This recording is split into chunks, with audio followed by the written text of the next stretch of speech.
Hey everyone, in this video we're going to create a basic health system for our character, and we're also going to create a turret of sorts that shoots a projectile that will damage our character.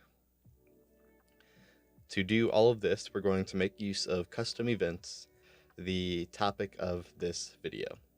There's not much more to say, so let's get to it. And to get started,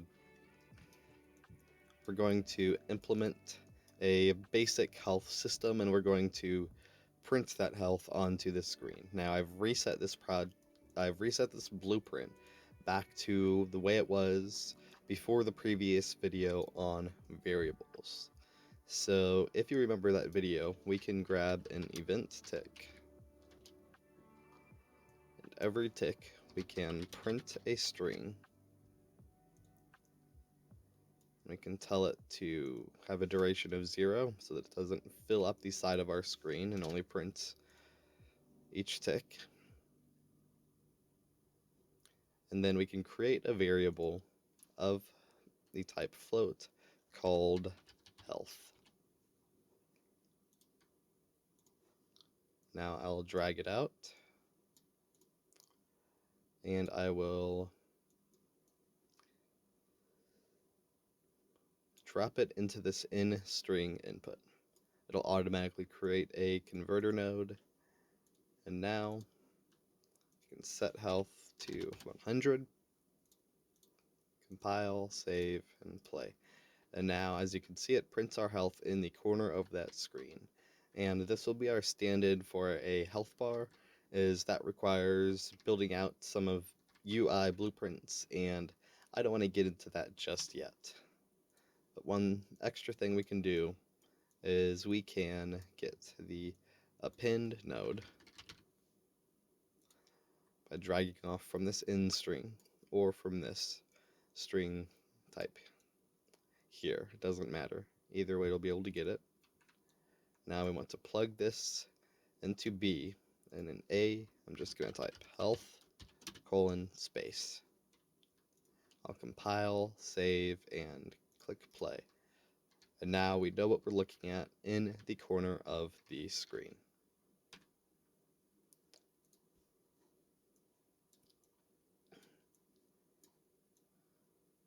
Now, this is a temporary solution here. We will want to replace this with a health bar eventually.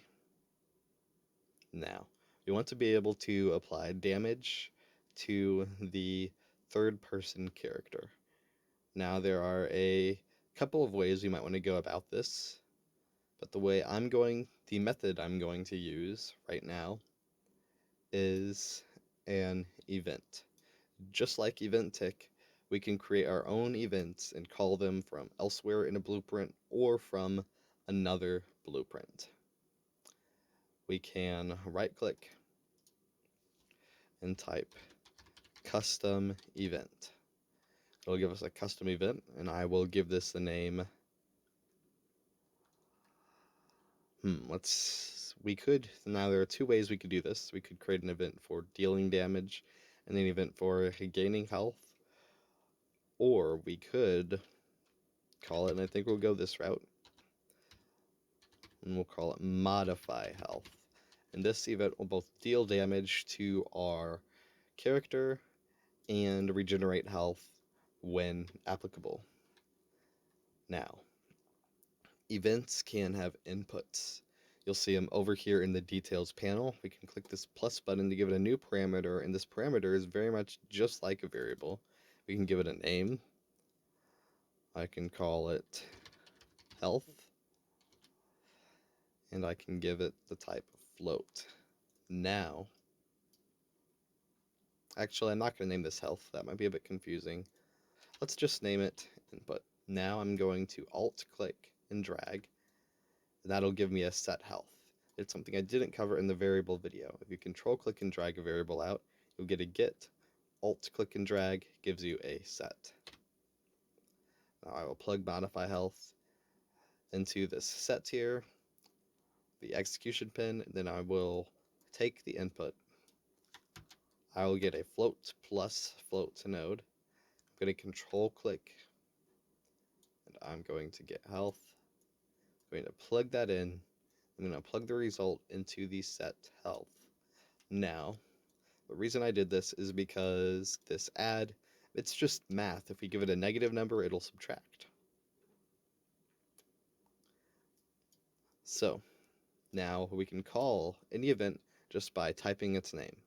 In this case, I'll type modify health. And now, for the sake of example, I will grab a G key. I'm just typing G key, scrolling up and selecting this G event with a little keyboard icon next to it. When it's pressed, modify the health. I will give it an input of negative 50. I'll compile, and the reason I selected G is just because it was a key close, first one I saw when I looked at my keyboard there, when I was looking for a key that wasn't, W, S, A, or D. So now if I press G, we subtract health. But you'll notice we can keep subtracting health. If I change that to a positive 50, well, we can keep adding health. Now, that is an issue. So, in most games, you have a maximum amount of health, and so we could do a little check here, and we could get health and say if health is less than some value like 100, and then we could get a branch, which we briefly covered in the last video. And if health is less than 100, then modify health and add health on. But there's a better way to do this. And it comes back to the pillars of object-oriented programming. Encapsulation. Now, every time we'd want to modify our health, every time we'd want to call this event, we'd have to check and make sure that we're not doing something illegal.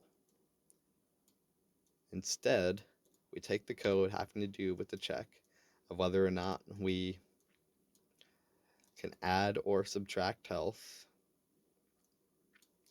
as we can take this result of health plus our input, and we can say, is this greater than?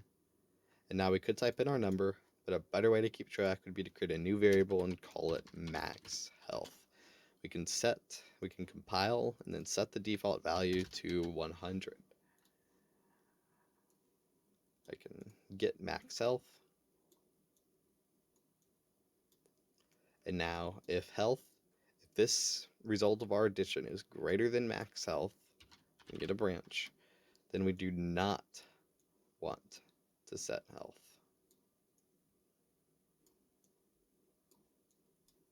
So I plugged that into true. We want to plug that into false. Now, if I compile, play, and hit G, nothing happens, because we're already at our maximum health.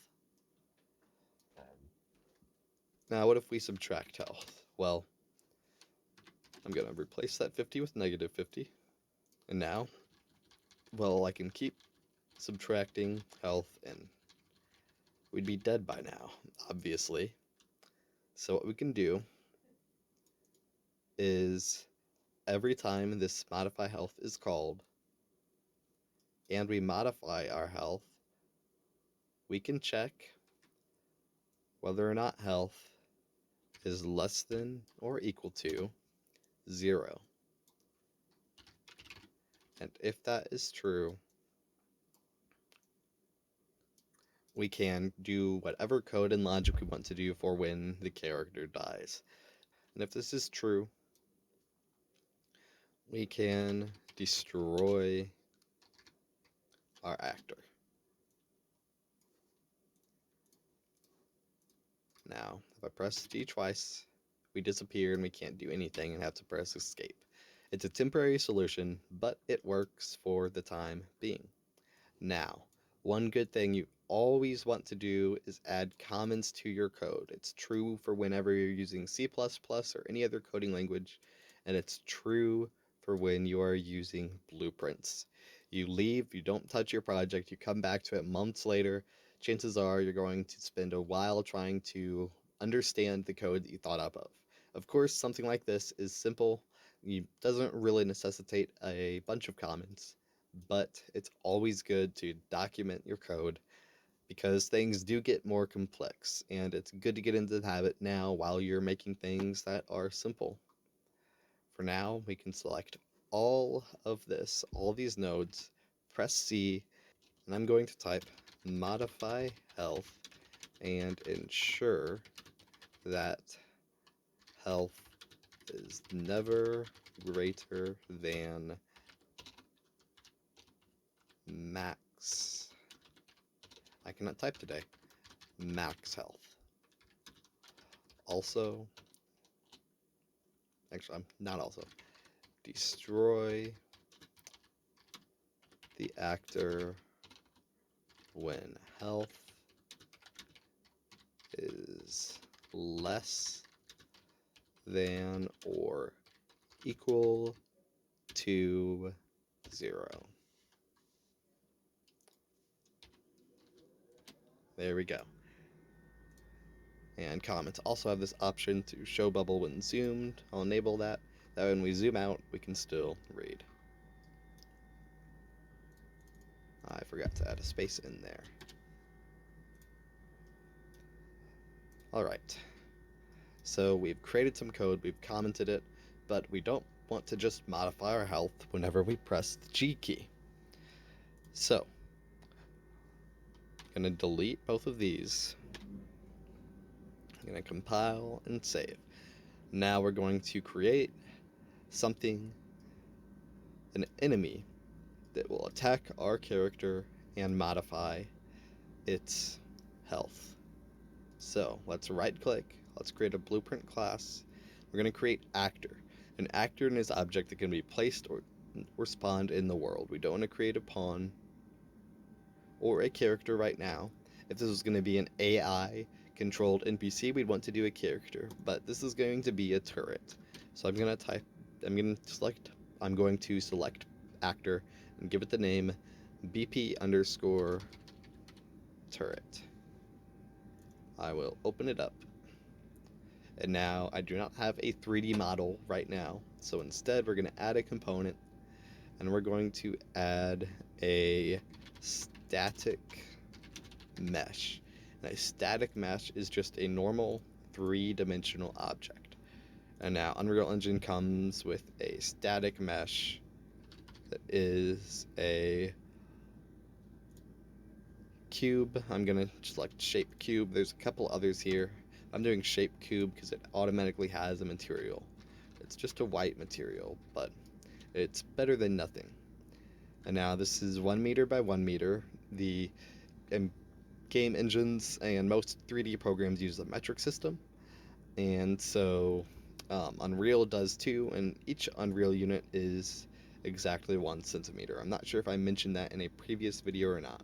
Well, I'm gonna set this to a scale of 0.5 on the X, 0.5 on the Y, and actually I might go to 0.25 and 0.25. And then I'll keep 1 meter on the Z axis. Now I'm going to select the static mesh. I'm going to Control C to copy, Control V to paste. We have a second one. I'm going to raise it up. I'm going to press E to switch into rotation mode. I'm going to rotate that 90 degrees. Now, I'm going to compile, save, and we have this weird shape that looks vaguely like a gun.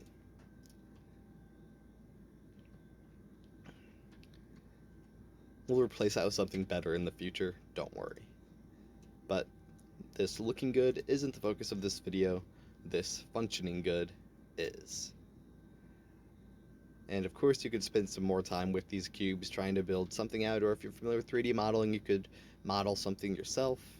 Click add/import, click import to game/blueprint tutorials, and select your 3D model and bring it into the engine and select it as your static mesh instead. But for now, again, this is good enough. So next,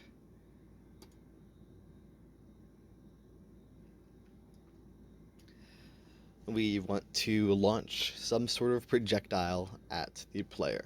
There's a couple ways to do this. What I'm going to do is I'm going to go back into my viewport here. I'm going to click Add Component, and I am going to select, I'm going to type in Scene, and this is a scene component. It's just something that is completely empty. It's nothing, but it is still something. And now I can take it, and I'm going to move it to be right in front of this turret here. And the reason I created this is I want a location for where I want to spawn a projectile.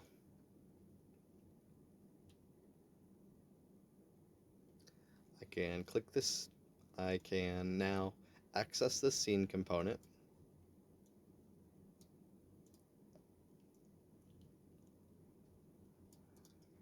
I can drag out from it. And I will go ahead and say spawn.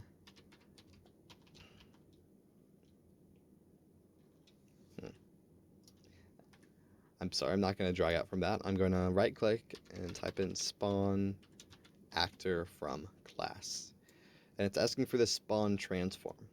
What I'm going to do is I'm going to drag out from this scene component, and I'm going to get world transform.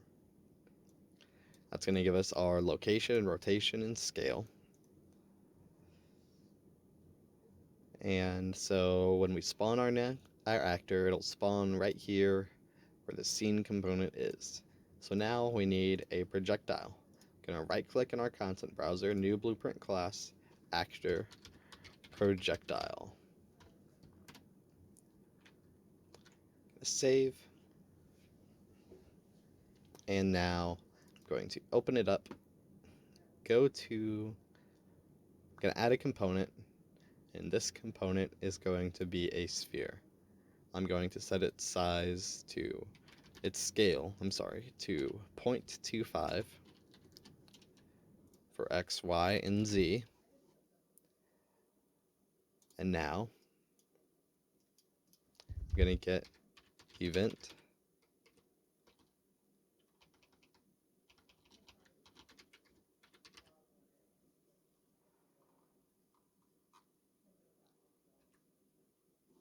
actually no. Next I'm going to take this simulate physics, and now if I go back to my blueprint turret, I can choose class from the spawn actor of projectile. And it looks like I made a mistake earlier. I'm going to go ahead and compile that. I named this projectile. I should have done BP underscore projectile. It's always good to stick to your naming conventions, and if you're going to put BP underscore before blueprint, as is usually done, you want to do that for every blueprint. Now, of course, this isn't going to spawn anything if we don't plug it into an execution pin. So for this first, let's just, I'm trying to click and drag here. Drag out from begin play and compile. Now if we begin playing, it spawned our projectile. And because it is simulating physics, we can run into it and launch it away into the sky. So perhaps it should be heavier. So let's go back into our projectile, to our sphere, and this mass in kilograms, let's set it to something like 50. Now, I live in the United States. I have no idea how many kilograms is in a pound or vice versa. I am guessing. But now it doesn't launch into the air. Still seems to be a bit heavy, so I think 25 will do the trick. But of course, we only spawn one, and well, it drops straight to the ground.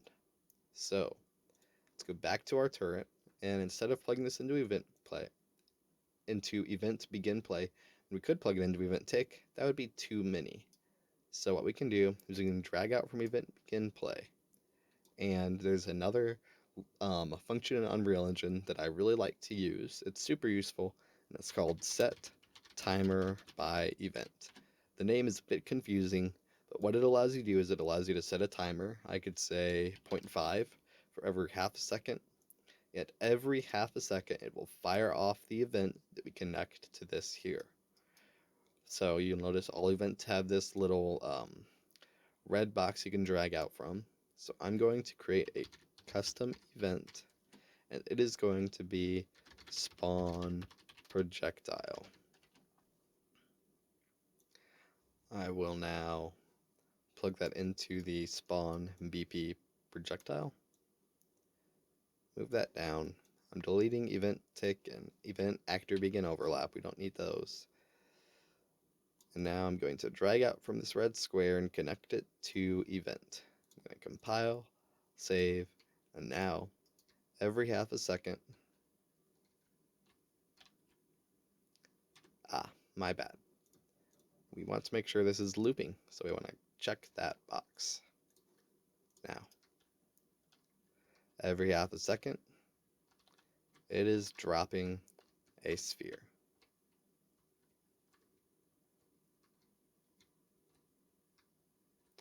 Now, this isn't necessarily good. Eventually, we will create so many spheres that our computers explode. And I'm going to go into Blueprint Projectile, and I'm going to create another custom event. I'm going to name this event Set Lifespan. Let's say Set Life Duration. It's not letting us name it that because there's already something I want to call from this event.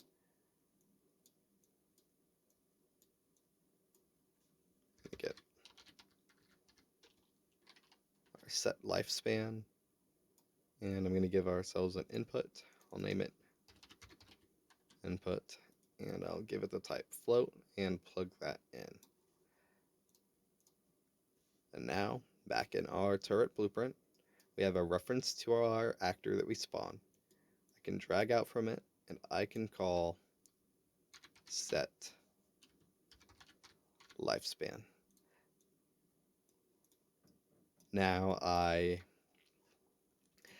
had to cut the video. I made a mistake, but we have this projectile lifespan variable. I forgot to delete it from the section of the video I cut out. But I just clicked here to create a variable, set it to float, and gave it that name. Now we can plug this projectile lifespan into time. I can do that by just clicking and dragging it over and releasing when my mouse is on time, and onto in lifespan. I'll give it a default value of 0.5. Once you create it, remember you have to compile to give it a default value. Now, if I click play, our projectile only lasts half a second. Might be a bit slow, so let's tell it to last 1 second. As you can see, our projectile is just falling straight to the ground. So let's change that. Let's go to our projectile, actually to our turret. Let's drag off from this return value, and if we type sphere, we can access our sphere. Remember I mentioned this about the object type of, just the object type in Unreal Engine, that when you drag the blue one, that when you drag out from it, you can access components and pieces and events and functions of that object, of that actor.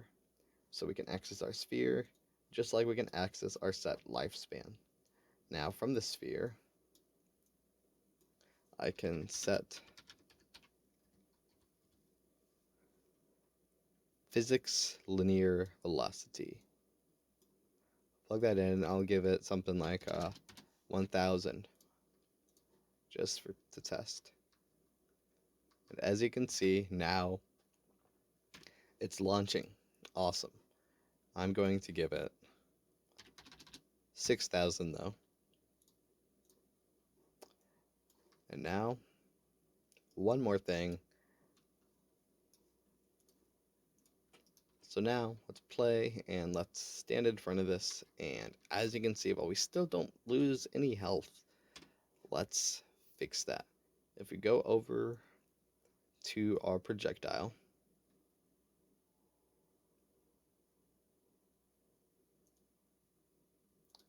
let's click on our sphere, and well, if we scroll down to the bottom of details, there's a lot of events that it has built in.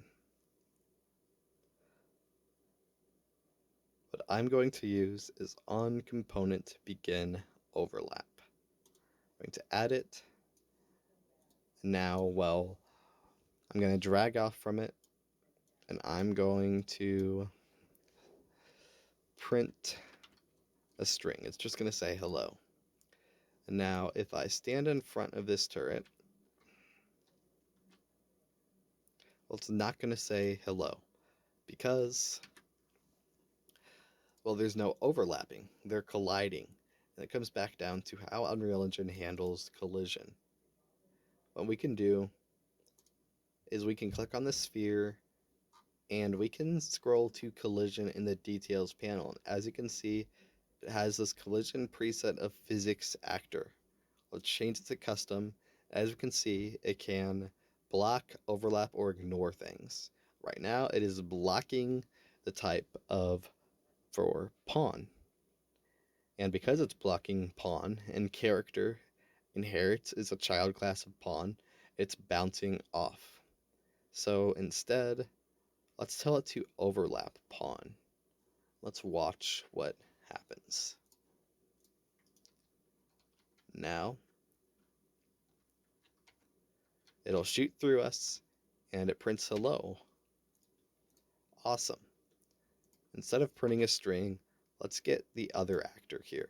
Now, it doesn't know that this is our blueprint third-person character because it's just any actor it overlaps. So to test if this other actor is our blueprint third-person character, we can get a cast node. Say cast to BP underscore and grab our third-person character. I'm going to cover cast nodes in depth in a future tutorial, but know for now that this will allow us to check if this other actor is our third-person character. And if the cast is successful, it will fire off this execution pin. So let's drag out from this third-person character, and because it's an object type third-person character tutorial, from our actor, our character that we created, we can access our events, such as modify health. Now I can give this an input of let's say -25, compile, and so if this cast is successful, it'll modify the health of the character. So now if we stand in front of it, it shoots us, and we lose health until it gets to 0, and we disappear. So, alright everyone, that is going to be it for this video. We covered a whole lot of stuff there, and I wanted it to just be an actual example of implementing lots of the things we talked about while giving you a bit more information, a bit more of things to learn.